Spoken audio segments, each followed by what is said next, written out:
So நீங்கள் எப்படி படிச்சிக்குது, நீங்கள் கெமிஸ்ட்ரியில் படிச்சிக்குது ஞாபகமிக்குது உங்களுக்கு. ஒரு அணுக்கருவண்டிக்குது. அந்த அணுக்கருவில் அந்த உயர் சக்தி மட்டத்திலிருந்து இலத்திரனோண்ட தாழ் சக்தி மட்டத்தை கொண்டு வரக்கொள்ள, உயர் சக்தி மட்டத்தில் காணப்படக்கூடிய இலத்திரனை தாழ் சக்தி மட்டத்தை கொண்டு வரக்கொள்ள இந்த இடத்துல வந்து நீங்கள் படிச்சிக்குது என்னது, அது நீங்கள் லேசர்லேயும் படிச்சிடும். அதை பேசுவோம், அந்த லேசருக்குரிய விஷயங்கள் அப்படி தானே. அந்த உயர் சக்தி மட்டத்திலிருந்து தாழ் சக்தி மட்டத்துக்கு வந்து நீங்கள் இலத்திரனை கொண்டு வரக்கொள்ள இந்த இடத்துல லேசர் உற்பத்தி ஆகுதுன்னு சொல்கிறாங்க.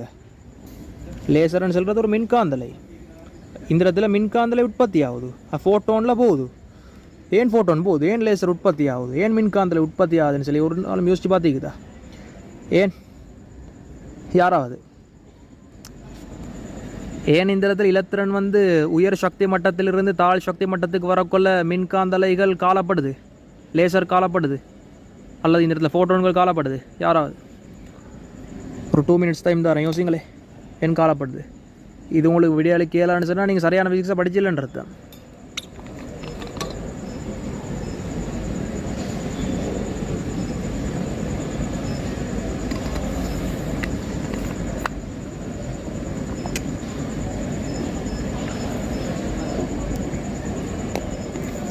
ஏன் காலப்படுதுண்டா இங்கே பாருங்களே, இந்த இலத்திரன் உயர் சக்தி மட்டத்தில் ஈகுதுண்டா, இலத்திரன் உயர் சக்தி மட்டத்தில் ஈகுதுண்டா, அந்த இலத்திரனின் காரணமாக ஒரு மின்புலம் ஒன்று உருவாகும் தானே, ஒரு மின்புலம் உருவாகும்.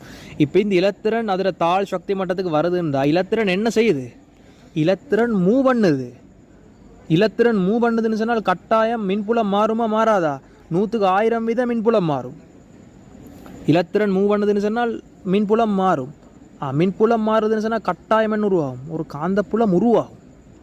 பட் அந்த காந்தப்புலம் எப்படி மாறினா, நேரத்துடன் அந்த காந்தப்புலம் மாறினா தானே ஒரு மின்காந்த அலை உருவாகும்னு சொல்கிறோம். பட் உங்களுக்கு விளங்கணும், இந்த இடத்துல லேசர் உருவாகுது, ஃபோட்டோன் உருவாகுது, அல்லது மின்காந்த அலை வெளியிடப்படுதுன்னு சொன்னால் கட்டாயம் இந்த இலத்திரன் மூவ் பண்ணுறதன் காரணமாக ஒரு மின்புலம் உண்டு மாறுதான்.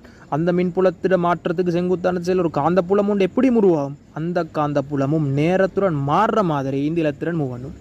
அதன் காரணமாக தான் இந்த இடத்துல லேசர் வெளியாகுதோ, ஃபோட்டோன் வெளியாகுதோ, இல்லை மின்காந்தலை வெளியாகுதுன்னு சொல்லி நாங்கள் சொல்கிறோம். விளங்கிச்சா விஷயம்? 100 வீதம் சரிதானே? சரி. அப்போ இந்த இடத்துல அடிப்படையிலேருந்து